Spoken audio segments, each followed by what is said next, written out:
Hello? Hello? Hello?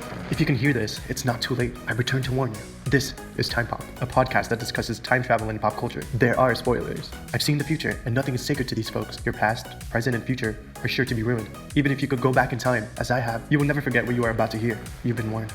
This is Time Pop.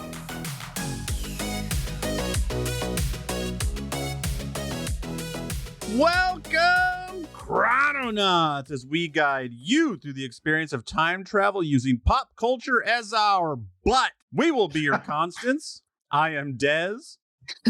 I'm Ari. And I'm Butt. Butt lifting. And this is Time Butts. Oh, no. Oh, my God. This is going to be my favorite podcast of all time. Oh, no. Desmond, that was the simplest one you've ever done. It was either that or second place was theoretical quantum mechanics regarding both our perceptions of time and how we deal with the universal spatial geography. Nicely done. I mean, that's pretty good, too.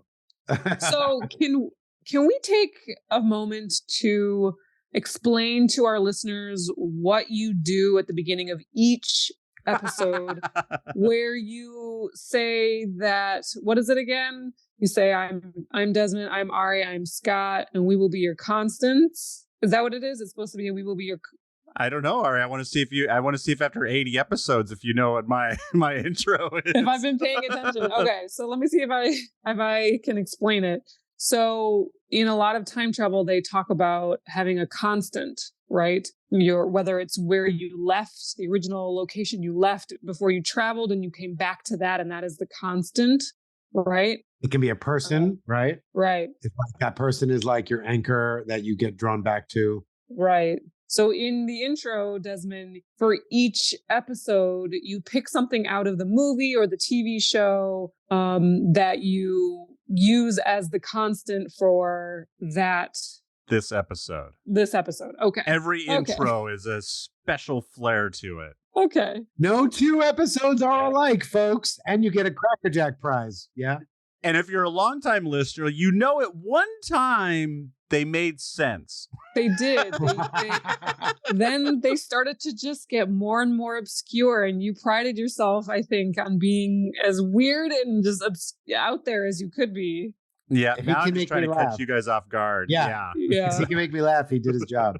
It's always exciting. It's always like Scott and I kind of like wait, like, what's he going to say? What's going to be the constant for this episode? And then we're always just shocked or appalled or It's I have to confess I'm gonna confess here on this episode. It's kind of my shtick. Yeah. Because I do the same thing for Wheel of Time too. In one form. Okay. It's different, but I try to pull something from that week's episode or chapter or something. And my goal is the same there, is to make sure that I can screw up their intro by making them laugh. Yeah. I feel like in the beginning, you used to actually find something in the movie or the TV show that was like their constant for their time Or travel. at least time travel based. Yeah, At least and now you don't. you know what I realized? I think I remember the episode where it all changed. Oh. And that was Hot Tub Time Machine. Oh.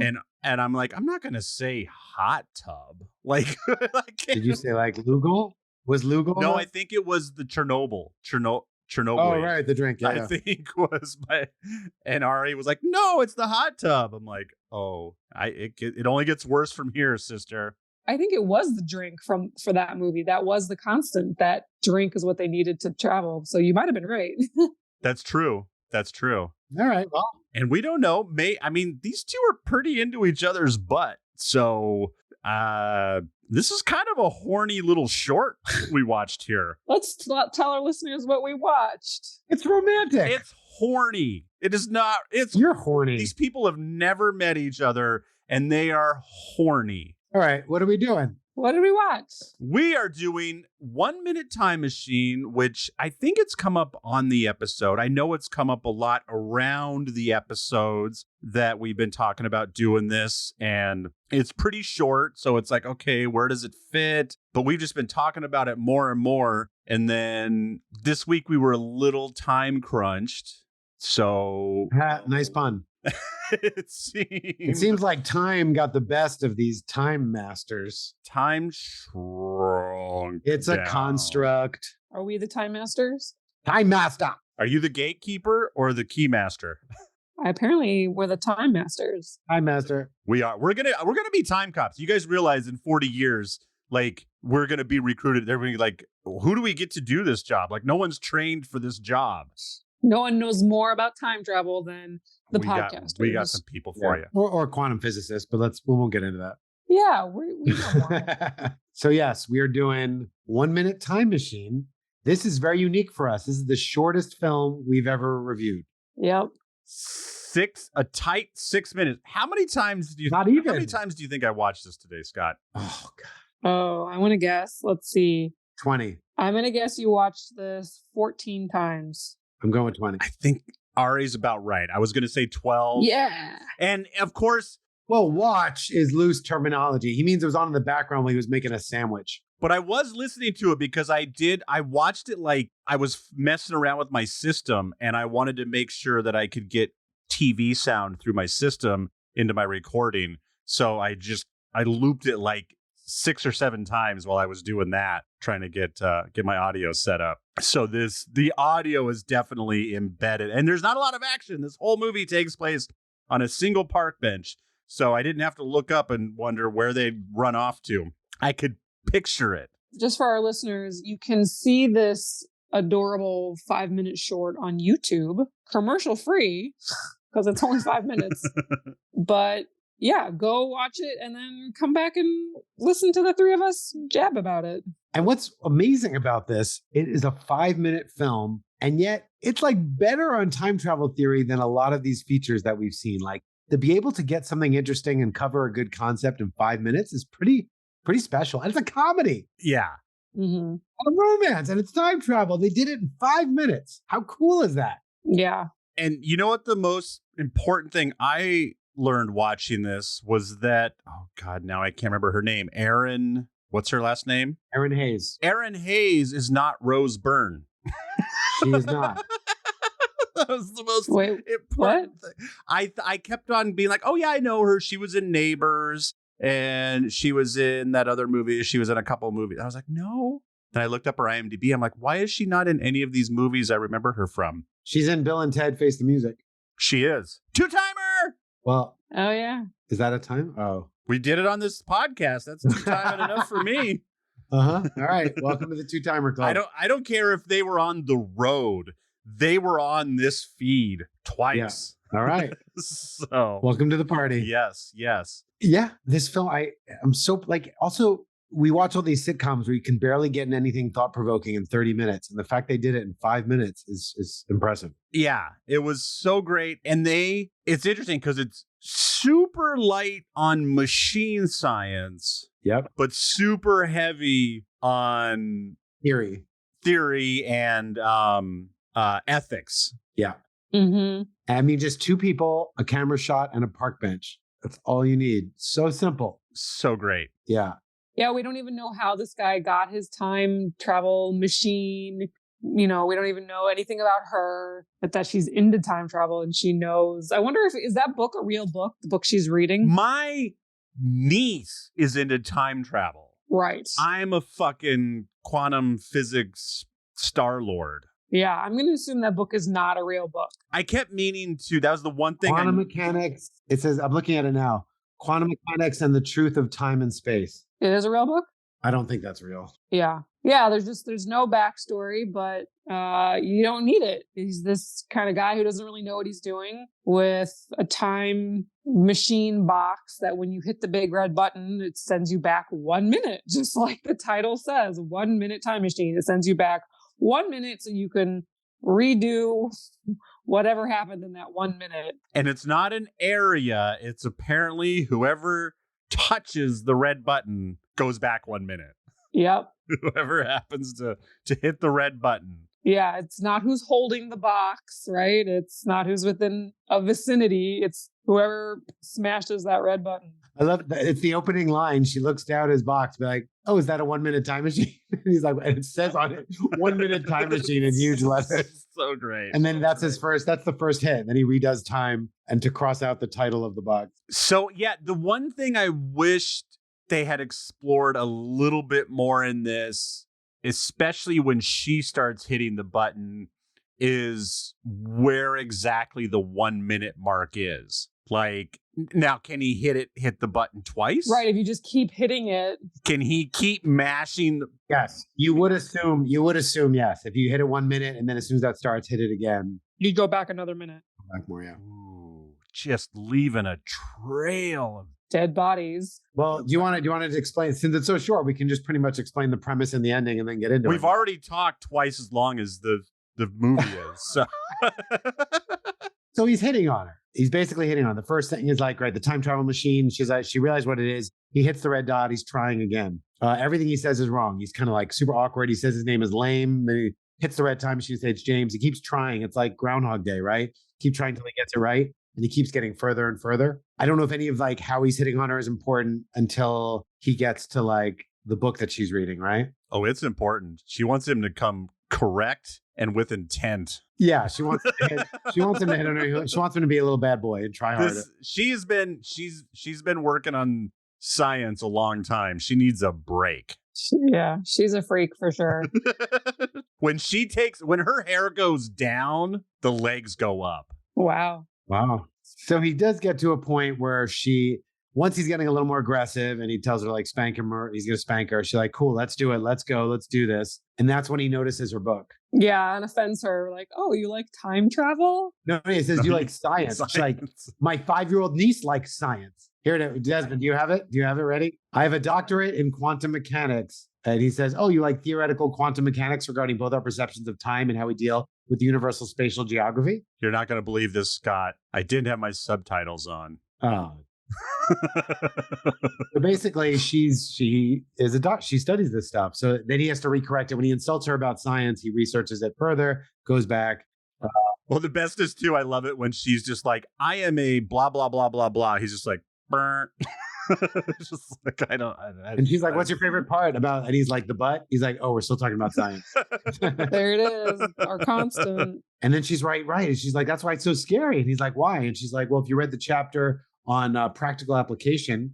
And then he's like, oh, of course I read the chapter. And then he has a few rehits, but then he realizes it's 95 pages. Then there's one where he comes by and he steals the book. It's like, she doesn't even know who he is. He's like, this won't matter. I'll change this anyway. And he's like reading the book, but it's too many pages. The best line, is when she's like, what is going on? He's like, don't matter. This one doesn't even count. Doesn't even count. So great.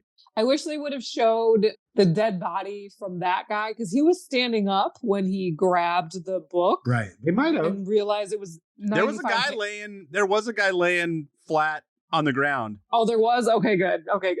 Yeah. You count? Did they actually well, okay, let's get to it. Then we'll talk about it wasn't. It was close. It wasn't 16. It was 14 or 15. I think it was 15. Like it was like, so basically that was the 16th incarnation. Right. So he hit the button 15 times. Oh, right. That was his 16th try. So he finally, instead of reading it, he admits, he's like, no, can you tell me what's so scary? And she, and then I think she asks him how many times he's done this. And he says, I don't know, maybe like 16. And she said, he's like, does that creep you out? And she says, how beautiful that is. And he's like, yeah, she's like, it's so romantic. Yeah, no one's ever really fought for me like that, let alone die for me. He's like, yeah. Wait, what die? And she's like, right, the point of the chapter is that time travel is impossible. She's like, every time you push that button, you've made a copy of yourself in a parallel world. And the other one that exists 1 minute past, your original body dies in the genuine or earlier universe. And he was like, wait, what? And then they show all the dead bodies sitting next to her. Yeah, is that before he says he can't get a boner now? Yeah, it was before. No, yeah, it was before because then, she's like super turned on because he has left a trail of dead bodies in his wake to get to her, and he's not feeling up to it because now he's left a trail of dead bodies in his wake. Yeah, so they show Two things to talk about here with that. First thing is like, we've established that she's a freak and this kind of turns her on and she likes it. But wouldn't that be kind of creepy? I know in some past episodes, there have been a similar situation where somebody has been able to time travel and essentially manipulate someone else into liking them. right. And how would you actually feel if someone did that? If someone was capable of time traveling and made you fall in love with them or whatever. So that's the first thing. It would feel creepy, right? If you're on a date and it's going really well, and then you find out they're like, I've time traveled and done this maybe 60 times with you. Yeah. All their responses are pre-programmed and researched Yeah. to be exactly what you want. It's super unethical, right? Yeah. Yeah, if for some reason they couldn't do it anymore once they quote unquote got you, then it'd be kind of romantic. But from that point forward, you'd never trust them again. That's true. That's true in the relationship. Yeah. They tried every permutation of everything that could happen with you, avoided every argument. Like we've seen that. Yeah, we've seen that. Every time you're eating Indian food and you're just like, I fucking hate Indian food. How did we fucking end up here again? Like, Yeah, that's because they manipulated it. She just took it that he worked so hard for her. It's a compliment. yeah. Yeah, because she's a freak. And then how does she refer to it later? Like later on after you see his 16 deaths, you see like all these, or 15, there's all these realities where there's just a dead body in her and she's freaking out. And then when they're back in this one, she's like, she says the bright side because you're the first successful multiple suicide. Yeah. Yeah. Then she keeps calling it like, let's go back to my place and forget this little murder box. Yeah. The suicide machine. Wait, what? Murder box? I mean, suicide machine. Damn it. And then that's And it's hitting him. Yeah. He's like, how can I ever get a boner again? He's like, knowing this. Well, that's the second thing to think about is like all the other versions of you that you have killed. And yeah, there's potentially infinite amount of them, but still it's like you just killed yourself version in another universe. So sorry, I was trying to search for something. Did you guys mention now that she's hitting the button? We didn't do that yet. No. So now she's super turned on and he's not. Yeah. And she's just like, all right, he got me worked up. We got to finish this deal. So she just kind of looks the other way and says, Genevieve? Is it Genevieve? No, that's not right. Gwendolyn. Her name in the movie? Yeah, whatever it is. She's just like, Gwen 2, I hope you appreciate what I'm about to do for you, because she knows she's going to kill herself now. So the Gwen 2 can have a new shot at him, and she has another shot. Essentially, yeah, it copies everything you know, copies yourself, and then splits the timeline from that very moment or from 1 minute ago. And then you continue on one of those timelines, but the other one is just dead. So it's weird because she said you make a copy. Did she say you make a copy of the whole universe? No. Yeah, you have to. So is there another him in this universe? She said you created a copy of yourself in a parallel world that exists 1 minute in the past. So there's 2 of him in those parallel worlds then? Or is the... It sounds like it's consciousness. No, I mean... Or he like photocopies and is like photocopying paper and making a new parallel world. Like he's creating the world, I guess, each time. The whole universe? Yeah. Yeah. Because he's a time machine. You're making a splinter universe. Yeah. And you're just... So are these orphan universes you're leaving in your wake? No, they go on. No, they still go on and still exist. Without him. But the version of you, is dead. I love what she said, that time travel is impossible.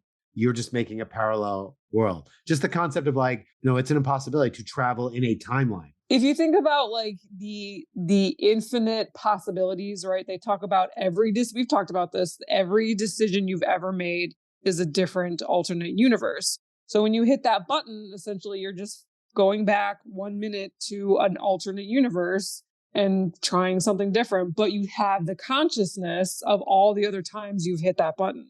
So it kind of is consciousness travel. But you're not really splitting though, because Well, it's just one theory. You could, Ari's is that possibility exists and he's going to it. You could just say that like there is one timeline, but he is a time machine and this starts creating splinters. Yeah. Of the whole universe. This guy, it was one timeline. If someone else has a time machine, whatever, but like because of this, he starts creating splinter universes because that's what it does. Because she's saying that time travel is not impossible. Which is cool. Yeah. By the way, I like the end. She calls it a multi-dimensional murder box. And that's Yeah. the name for her band. It should totally be multi-dimensional murder box. It's not like you made a multi-dimensional murder box or anything. Yeah. Oh, fuck. It's I it wish they again. would follow up with this. They need to do like a sequel or a prequel to this to like get the origin story. She did the show. She said they were thinking of doing a sequel. Were they with her? Yeah. Do you remember? Ari and I met her. We said how this movie was fantastic. And she said they were thinking they were going to work on maybe another one. I know, it's so funny. Didn't you go up to her and say like, I loved you in 1 Minute Time Machine? Yeah, You know, I bet nobody says this, but yeah. Where'd you see her at? we know she's friends with a friend of ours. Oh, that's awesome. She did Mortified. Oh, rad. Yeah. There we go. What a connection.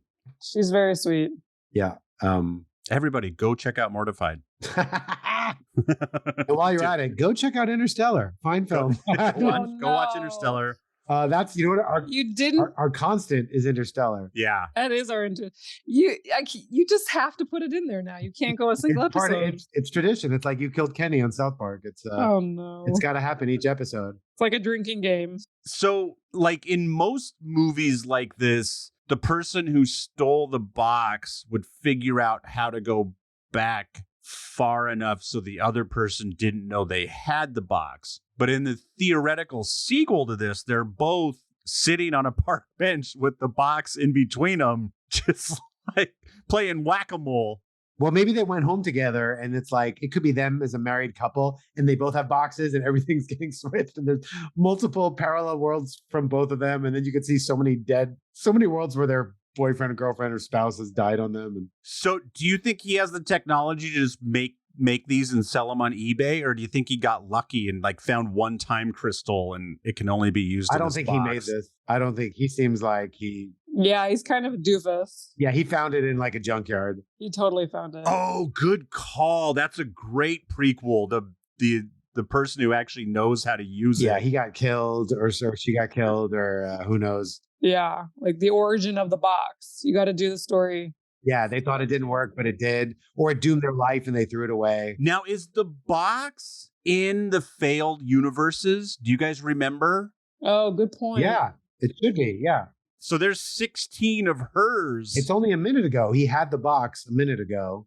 And so in those shots, the box is still there. He's holding onto the box. I don't remember. Don't remember. I'm pretty sure. I'm looking at it right now. I can look it up on YouTube. Yeah, I'm on YouTube right now. It looks like the box is always there. Okay. So the box continues on. Let me see. Oh, yeah, he's dead holding the box. Okay, yeah, there he is holding them up. So yeah, so now she or some guy, like it could get taken into custody and like put in. Well, there's 16 of them. So like one of them is in a lockbox at the police station.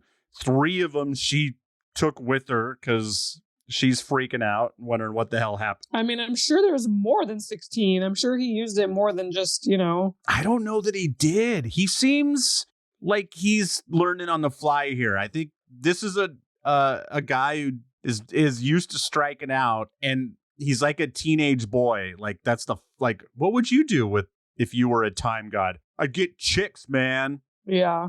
I like how it flips though, right? She's almost like the victim of the first Yeah. half and he's hitting on her. Then she's kind of cranking all the jokes and he's like freaked out and she's like, yeah, it's okay. Just you had the multiple suicide and you killed your like it flips halfway through. I like that. Oh, she made the box and planted it so that he'd find it and test it. I mean, But then she used it. all of his failed. Yeah, I mean, hey, they're all possibilities. Oh, no, she wouldn't want to do that because even though she's not dead in the 16 other universes, this still isn't Gwen Prime, and she wouldn't want that. Hey, can you guys answer a question? This might be a better Ari question. Did you see on YouTube? It says the short film that probably helped Rick and Morty win an Emmy. Yeah, I did see that. Do you remember what that's referring to? I mean, Multiple dimensions, probably. there's so many episodes that it's hard to even remember what the direct reference is. Well, I mean, just the concept, maybe. I don't know. When did this short come out? 2014? Yeah. And when did Rick and Morty start? It's a good question. I just want to point out, too, that the writer of this wrote he was the head writer on the final season of The 100, which is the worst show I ever enjoyed finishing. Rick and Morty started in 2013. Oh, okay. Yeah, no, I just thought maybe the concept of the multiple dimensions. I don't remember specifically an episode. Yeah, I don't remember if there's a specific one, but I would just like to say loud and proud that I supported this movie with my money. I did too. I now own it on Amazon. How much did you buy it for? $3. Oh, I rented it for 99 cents. I should have done that. That would have been a good $3. Yeah, it was a 99-cent rent or like a 2.6. It was a weird. Oh man, I missed that. It was a weird purchase price, but Good, support the arts. yeah, hell yeah. But like this film, I know Ari and I have talked about like time travel films that in our minds and that we make, or like how do you make, now we've seen a bunch, but like a rom-com time travel film and all that. And it's hard to do time travel films because you need budget, right? And look at these guys. They have a bench, 2 people, and a box that's a shoebox covered in black construction paper with some buttons. And they did it. It's really impressive. Yeah, and it's really entertaining. And it's got good theory. If you have the right idea, you can do a low budget time travel movie. Like you can't do Interstellar, but like you look at Primer. But yeah, I think with the right idea, low budget. I mean, look at like even obviously it's a big budget movie, but like Hot Tub Time Machine, like that time travel sequence is just a camera spinning around a hot tub. they wake up in the morning. We shot a short 1-person time travel film, low budget, in my old apartment. It's currently being edited. Oh, I forgot about that. And we tried to keep it as simple as possible. It's 1 actor, it's 1 apartment, but it's amazing, like, because we're trying to do some challenging ideas, the continuity you have to try to remember in your head of like, wait, he'd be running from the room in that way, but that was in the past. Like it boggles your brain. It's challenging. Yeah, it's very difficult to write, let alone film a time travel movie low budget. Yeah. Look at how much time we spent trying to continuity a scene from Office Space. Right. Wait, when does this? No, we can't shoot that scene yet because then the copy machine will be broken. We got to shoot this one first before we break the machine. Yeah, with time travel, it gets tricky. Yeah. And this movie too, like this is one of those, even if you look up a hardcore time travel movie, a lot of times you'll just get a bunch of action films or you'll get a bunch of Bruce Willis films. Like everything in the customers also watch section of this movie is fuck. I've already purchased another short. I haven't watched it yet, but I'm just like, yeah, $3 for another 15-minute short. Like I'm in. So we'll be doing Another Time soon, and we'll be doing Stop Eject soon. Oh, I shouldn't say soon. Sometime this fall. Those are the shorts that you're talking about? Yeah, they're both 15 minutes long, and I'm going to buy Stop Eject right now. You're 15 minutes long. So, I mean, we could go on and on, but let's cut to the chase. Yeah. Do you want a 1-minute time machine, Ari? Yeah, I do. It's tough though, because, with the knowledge of I'm essentially, killing another version of myself. That's a little tough. But what's weird? You're creating that other version. You're leaving that version to form a new version. So like, it's not like it existed otherwise. Yeah, but what I think about is all the other people. It depends on the theory. What I think about is all the other people in that universe, like my family in that universe, all my friends that, I now have left, that unexplainedly. Dead too, just drop dead. That's true, huh? That's like 16 universes where like your loved ones, your lover or partner, family members, best friends, or like. And with a 1 time machine, you use it all the fucking time. Yeah, because it's just 1 minute. Shit, I want the soup. I want the soup, not the salad. Boop. If it's the version that I said, like where you're creating the multiverse, like that universe wouldn't have existed otherwise anyway. Right. Does she say it's created? But it does. Or are you just going into a copy that's already there? I felt like she said you're going into another copy. No, she said you made a copy in a parallel universe. Let me find it again. The third time I've had to say this. I know. I'm so sorry. It seems like you have to be very selfish. You created a copy of yourself in a parallel world that exists 1 minute in your past. Your original body. A copy of yourself. Your original body dies in the genuine or the earlier universe. See, she says a copy of yourself. She does not say a copy of the universe. So I think there might be two of him in this new universe. To a parallel world. There can't be because they're in the exact same spot. There can't be. He's in the same place. Yeah, he would be sitting next to himself. But if he's a minute ago. She's just saying like he goes a minute ago and like starts a new Splinter. It's not in the same universe. It's not. I know it's not in the same universe, but he's. She's saying he's going back and now he's just think it's like the Avengers Endgame. He's splintering off. He goes a minute ago and it's making a new branch. And then if he does another one from that branch, it's a branch off of that and a branch off of that. Yeah, see, that's doubly scary. One, it's scary anyways. And two, it's scary that this time machine looks like an old 8-track player that he just he just rewired. Yeah, he found it in a dumpster. I'm telling you, this guy he got into an apartment and it was like in a hidden attic. Someone left. But if somebody opens it up, they're going to be like, oh, I can buy all this shit at Radio Shack. And now everybody's got one of these. Yeah, you got to be responsible. Whoa. Would you guys use it? Not knowing what I know. If I never met this woman and her theories, I would use the fuck out. I would abuse it. I would wear that red button out. But knowing what it does, you would not use it? I would maybe only use it for like, not like for like changing your food order, but like for major things maybe. But you just can't, because knowing, like Ari said, knowing that your whole family is just, there's no answers. Just like, yeah, you know, some lady at an apartment just be like, I don't know. And then again, it would cause mayhem because she'd just be like, I don't know. He pressed maybe this you red could button. beat the system. You could have a note in your pocket at all times explaining things. What would it say? I use a time machine. Sorry. Yeah, bye. sorry, wife of 20 years, but I use a time machine. I'm in an alternate universe, but somewhere we're happy. Yeah, but this body looks like me and it is me, but my consciousness is somewhere else. So don't grieve for me. I wanted to change a decision I made. Bye. Yeah, I wanted the soup. The note will just say, they didn't tell me it was clam chowder. Yeah, I wanted You the understand. salad. I hate clam chowder. I thought it was the red one. Yeah, it's pretty dark. Who has creamy blue cheese dressing? I mean, really? Yeah. Who doesn't make chunky blue cheese dressing? I didn't know it was iceberg lettuce. Monsters. I'm sorry, Ari. This has been my constant all day long, and it's taken me 41 minutes to remember it. If I ask a woman if I can sit down and she goes, it's a free country, I'm out of there. I'm going to go use my time machine on someone else. Like, that is just, I don't know why. And I know, she's a great actress. She's just playing the part, but nope. Next. She's sassy. I just hit the button and go to another park bench. She wants someone to be direct and tell them that they want to spank her. So can we talk about now that, if you were to repeatedly hit that button over and over again, could you eventually go back like a year in time? Yes. Yeah. I mean, Here's the question. Would he be at that bench a year in time or would he be in his own timeline? I think he goes back to where he was a minute ago. No, I think he would go back to where he was a year ago.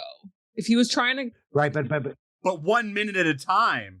If he keeps pressing the button, is he just at the park bench 20 minutes ago, or is he back in his own timeline where he walked from his apartment? Yeah, I think he would start appearing back in time 1 minute where he was. Okay, yeah. It's interesting. This is coming up now, this idea of obviously time. Are you moving on your timeline or are you moving throughout time in the space that you are in? It's cool that it's coming up, right? That came up in our D&D. Well, it made it look like it was space and time. Yeah. Because he would jump. Yeah. It's interesting thought that some movies don't cover. Yeah. Right? The idea, if you're in an airplane and you time travel and it was before the plane was there, you are just out there in the air and you will drop. It's time and not space, unless it's your timeline. And back an hour ago, you were in the airport. Those are different things, traveling along a timeline or just staying in the same space, traveling in time. Yeah. If you went back 1 year, you would leave a trail of 525,600 dead bodies in alternate universes. That's how many minutes in a year? Yeah. Wow. It would take you it would take you 525,000 universe. You would create that many other universes. 525,000 minutes in a year? Yeah. Wow. Yeah, that's. See, I just don't think. I think the universe would collapse under its own weight if every time you hit that button, it created an entire copy. It's funny to think of one person creating the multiverse. Like if there's no other time travel machine and everything was one linear timeline, this is the first one. He is single-handedly creating a multiverse Yeah. off his own ego. Yeah. But then if other people have this machine and they keep pressing it, the different multiverses and branches off their own branches, it's interesting to think about. I do think it does make sense. It makes sense that you would go back in your own timeline for these kind of things because it's like your matter was not supposed to take up that space in a different time. Yeah. Yeah, I wish, because it sounds like she's quoting something that is in a Wikipedia page somewhere. I couldn't find it to figure out what, if this theory is a real time travel theory. Like there is no such thing as going back in time. I mean, it is a theory. Yeah, it is a theory. It is. Oh, it is. Yeah, the splintering. Yeah. But so is that under the same theory that every time you turn left, there's a version of you that turned right? Yeah. There's two possibilities. So those universes both already simultaneously exist. It's not. One theory is that, yes, there's an infinite universe of every possibility. And you can't even think of that because even from those moments, every moment is another decision. And that's just you. And there's lots of people on the planet. Literally infinite. Yeah. There's another one that's just he's creating, because of the machine, they're creating Splinter. If someone could time travel, they take this timeline and now they make splinters. Which would then... That's kind of like what Avengers was doing too.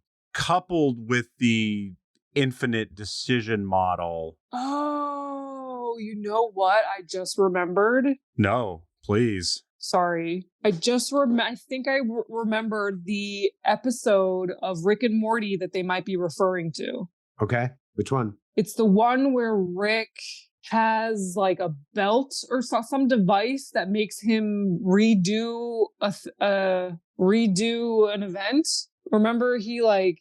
Is it the one that goes like super split screen and starts showing? Oh. No. It's not that one. It's the one where I don't know if it's like a belt. It's like a pen or some device where he like can redo it. Remember he like tries to jump over a manhole and he was like it a falls. Pen? I don't remember what the device was, but he pushes the button and he essentially, it's like a copy thing. Like he makes a copy and he goes back to when he was at that time. Anyway, yes, there is an episode that's kind of like this where you go back and then Morty or Rick, whoever it is, explains like you've essentially just killed yourself in all of those other versions. Yeah, he's like, it's not time travel, Morty. It's alternate dimensions. There's infinite amount of dimensions. And so this device just finds the dimension where you didn't fall in that manhole. You made it across the little jump and you continue on in that universe, but your old self is dead. Yes, I do. I vaguely remember that. You vaguely remember that one? Yeah. So sorry, it just came to me. So that's all right. Well, we got to do it. Everyone out there who's listening to this episode, hold us to it. Remind us what episode that is. We'll do it. Yeah. So maybe they won an Emmy for that episode. I don't know. Yeah. We've seen a lot of films cover the Splinter universes, but not other ones that covered your body just turning into a block of flesh. Yeah. It's interesting. So I was just thinking about Back to the Future. The first one is supposed to be rewriting a linear timeline, but then the second one picks the alternate timeline method. Yeah. Or they're saying you're still rewriting the one timeline. I'm trying to remember. No, it's an alternate. It's an alternate universe because that's why they have to go back to where before the timeline split. But are they saying it's an alternate? Are they saying that you've rewritten the one timeline and you got to go back to the point that changed it? No. Oh. I'm trying to remember. Yeah. I think they are still trying to. Back to the Future is relying on this being pretty linear and that it's happened the first time. And one timeline. Yeah. Yeah. I think, but you just got to go back to the point before he changed it. But it's almost like the universe you're talking about, Marty, does no longer exist. But you got to go back to the point where everything changed. Right. Yeah, so it's one dimension, one timeline. So yeah, and they never get into it, but in theory, there's before Marty and Doc return the time stone, aka take away the sports almanac, there's two timelines. There's possibly. Well, they've seen two, but they might have rewritten. Well, they have not. Well, they've seen two, but they can't. they can never get back to the original timeline unless they steal the sports almanac. Their original timeline is gone forever. Right. Until they steal. But in all honesty, they've already changed things. Even if this almanac fiasco in a butterfly effect sense, something's already different, and maybe some things won't be exactly the same what they go back to. Yeah, Marty has interacted with way too many. I mean, the guy at the coffee shop heard his watch beep. I mean, the guy's life is never going to be the same. Yeah, butterfly effect. Yeah. What did you jump ship? I got to listen to a different podcast talk about Back to the Future 2 all day today. So it was very, very exciting. So yeah, I would say this film, like, again, for being 5 minutes, is better than a lot of that full feature films, high budget films we've seen. Like, this would still be like higher on my list than a lot of films we've even reviewed. So impressive. Yeah. Well done. It's all time travel, no filler, baby. Mm-hmm. Mm-hmm. Good concepts. It was funny. Well, this is the horniest movie. This is hornier than Marty McFly's mom coming on to him in the back seat of a car. Oh, fanned. Yeah, I mean, trying to get laid was definitely the motivation to use this murder box. For both of them. Maybe there's like a high budget time travel porn out there, guys. Maybe we can review. There's a high budget time travel porn. They have to like go back and bring orgasm. Scott. Yeah. Okay. I'll send you some links. Oh boy. That episode is one where I will not be on. That's Patreon, baby. XXX. Thank you for listening to Time Pop. We hope you have enjoyed this journey through time. Please like, subscribe, and tell a friend about Time Pop. Please check us out on Instagram. We are at time_pop_pod at timepoppod. Keep sending us great movie recommendations, long or short. We like them all here, baby, at timepoppod@gmail.com. That is timepoppod@gmail.com. You can also send any questions or comments from this or any past episode to the same address. That is timepoppod@gmail.com. Please, everyone out there, please do us a favor if you could. Give us 5 stars. Give us a little review. We're getting a lot of great listeners, and I'm loving all of you. But we would very much appreciate it if you would tell the algorithms that you're listening to us. I see that you're listening, but iTunes needs to hear about it, and it will help us create your community so we can have more listeners, more conversations, and more great recommendations. Thank you. Until next time, I'm Desmond McNeese. I'm Ariel. And I'm Scott. But.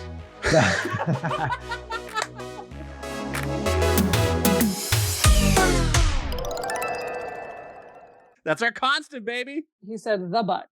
He said the butt? Yeah, what's your favorite part? The butt. Oh, we're talking about science still. Okay, the butt.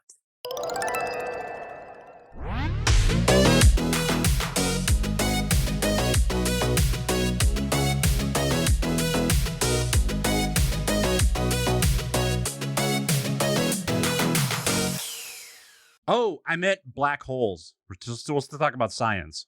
Yeah. I meant black holes. Mixed and edited by Desmond McNeese for We Mixed It, LLC. Go to whatsoundsawesome.com. Scott,